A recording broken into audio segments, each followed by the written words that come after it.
Yo, what's going on, bro? What you saying? Yeah, nice. You're right. Man, I'm good. Right, hold on 1 second. Let's get on this. You got them presidential cars, boy. You know. I'm not used to this kind of luxury. Nah? Nah, man. Why not? I'm from the ghetto. Yeah? You can be from the ghetto, you can still come out, man. True. You can still make it. We're working on it. You know what it is? It's all mindset. Yeah. Honestly, it's all mindset. If you want, like I came up poor, you know. You gave up what? I came up very poor, you know. Oh, seen. Yeah, man. Yeah, there was times like where my mum, I remember when I was younger, like my mum had to scrape literally like £2 or whatever to get bread, Mad. maybe water and all that. So from that mind state, I just didn't want to be like that, you know. I hear that. Yeah, man. So you gotta stack out that money, man. Make that money. See, in London now, there's money to be made. Fam, do you know what's mad, yeah? I was having this conversation the other day with my friend, innit? Money has London, yeah, has a lot of opportunity. Yeah. But it's how you get the opportunities. Yeah. Or how you put yourself in a position to be in the opportunity where you can get like loads of cake and that. That's it. Where they go wrong in the schools now, is they don't teach people to say work for yourself.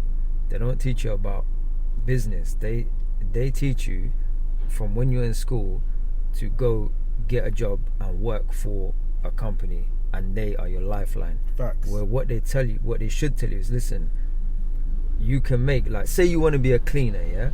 Have a cleaning company. Be the best at that. You know, you want to be a delivery driver. Drive for yourself. You know, these kind of things. You want to be like Uber, alright, fair enough. They work for themselves, but work, have your own thing, man. Like, because if you don't, you're gonna be chasing the man's kind of bread, innit? He's gonna be throwing you crumbs under his condition. You get it? So exactly.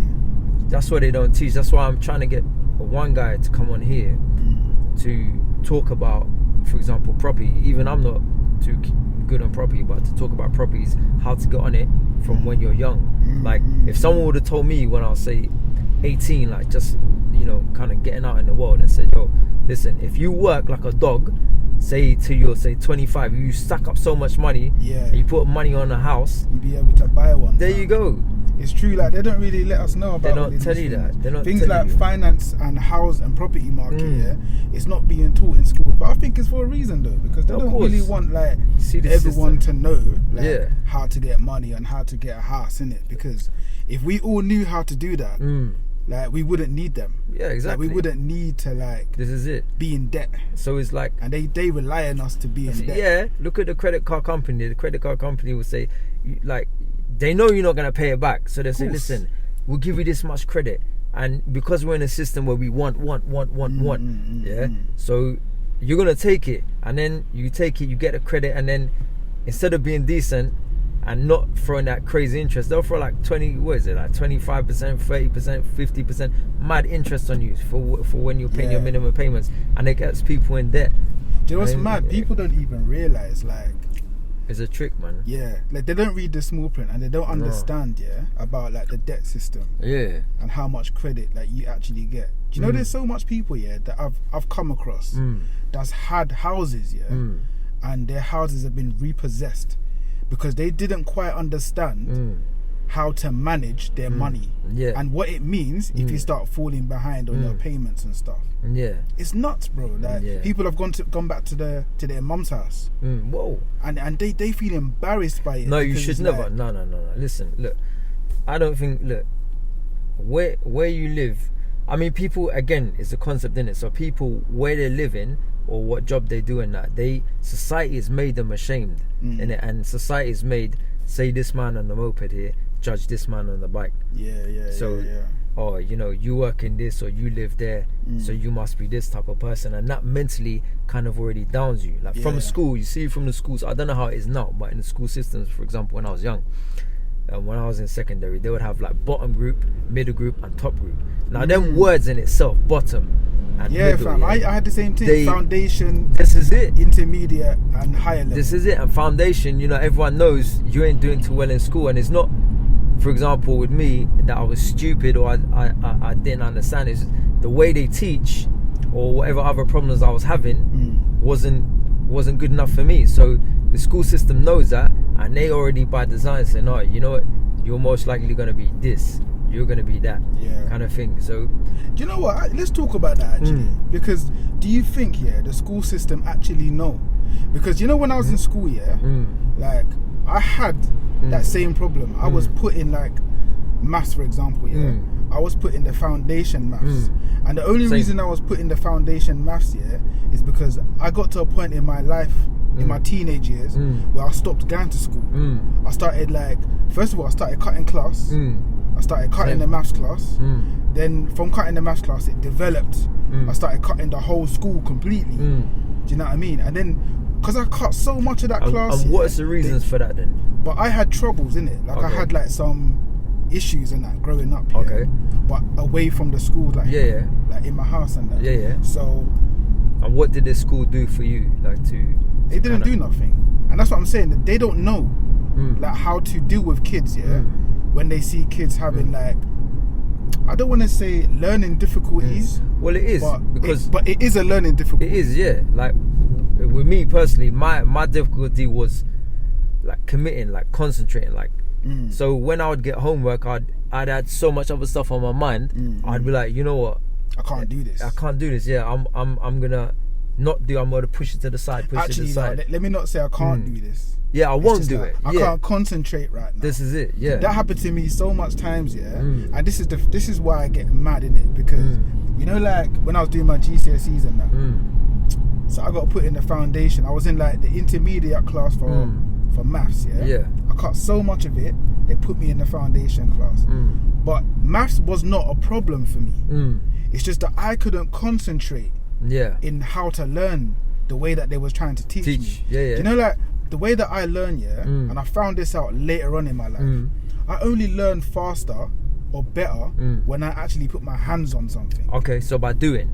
Like if I'm not doing it myself, then I'm not gonna get it like the way you want me to get it. I can't concentrate on someone, even like in just day-to-day life, like now, if someone's talking to me about some type of information they want me to intake if you're just doing the talking, I'm only gonna get a little bit. You're not gonna absorb I'm not gonna absorb all the information, and it's like, cool, I don't learn like that. But if I'm looking at something and I'm doing it with you, and I'm like engaging with you, then I learn better. Learn you learn by doing. Things stick to me better, innit? And I think a lot of children have that same like thing. They have that same characteristic in how they learn.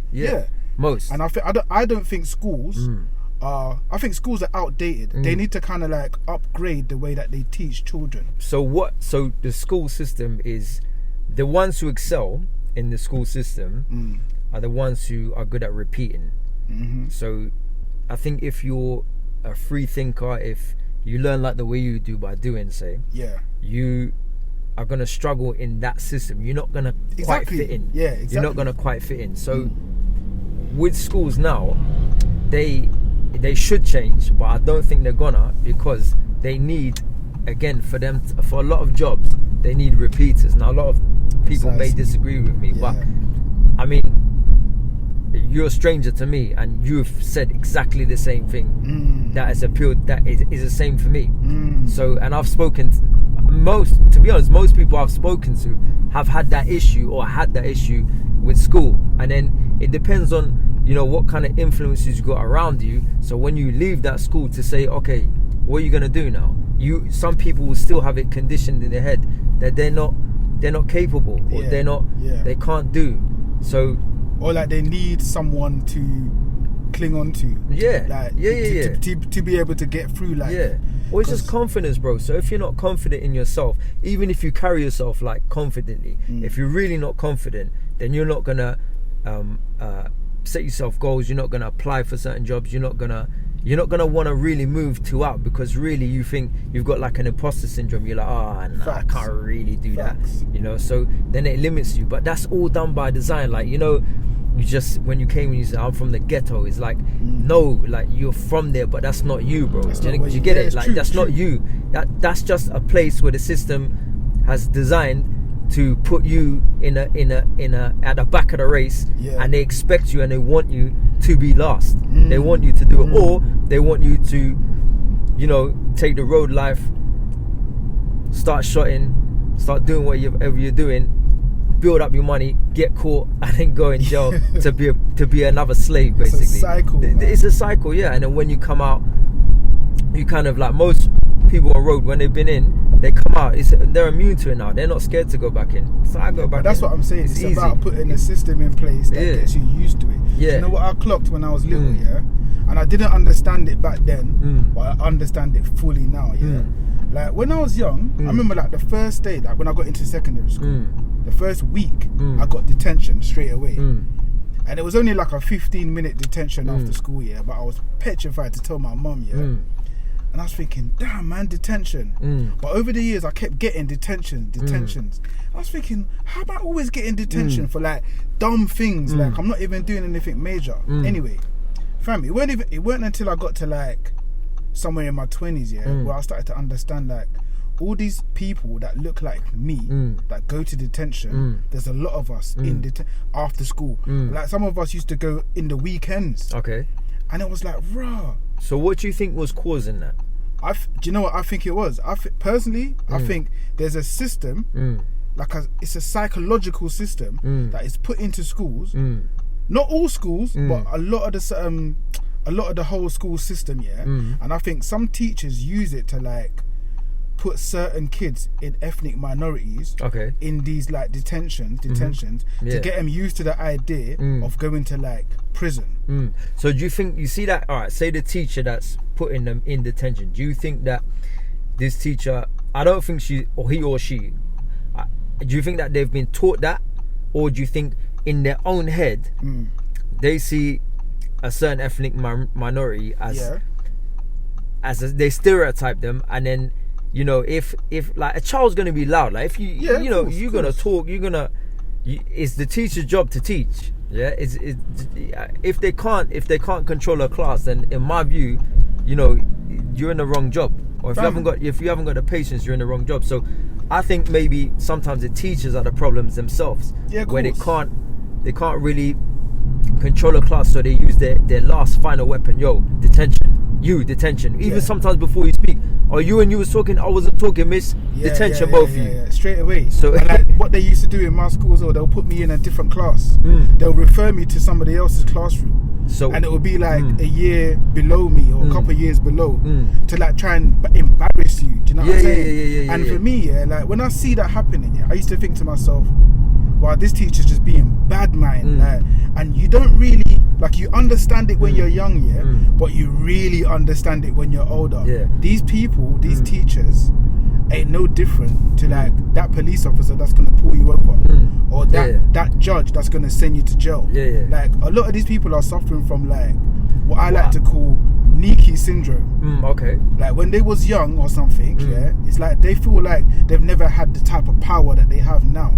So now that they're in a position, of some type of power, they look at people like who they thought that they could never get over as someone that they can get over now, because of the position that they're in. So they'll choose to like batter that child and make that child go to detention, refer that child to another class, like do whatever you can do to get that child excluded from school or then expelled. Do you know, to make that child just suffer. It turns into like when you get older, the same types of teachers are like now authority people. So people like police officers, security guards, like just people of a security authority. They will try to make you like feel intimidated by what their character is, or what their uniform is that they wear, in it. And it's just something that they all do, bro. Like I've been to court so many times, sat in front of judges where like I've never been allowed to talk, or like I've not been allowed to say everything that I've wanted to say in a court system.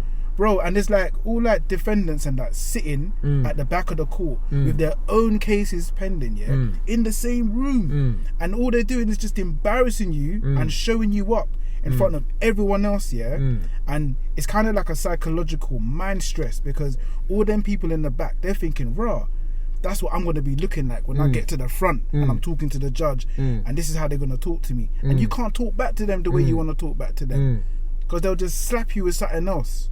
Do you know what I mean? It's mad, bro. Like it's a cycle thing. So almost like from a child, they break you. Yeah, cool. Like because a young boy, as much as all the bravado he'll portray as a young boy, when they're hacking away at the confidence all the time, they're going to break you.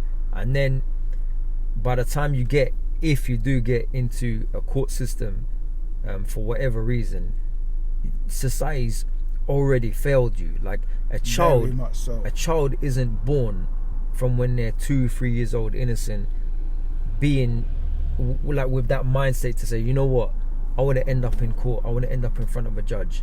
Like it's not. No one's born like that. No one is. It's a society that can easily, and people get it confused. This is why I always tell people, ghettos and hoods and all that, it's the same but a different language all over around the world. So you can get Chinese ones, Indian ones, Arab ones. Oh yeah, definitely. All around the world. Yeah. That system is designed to kind of squash the person.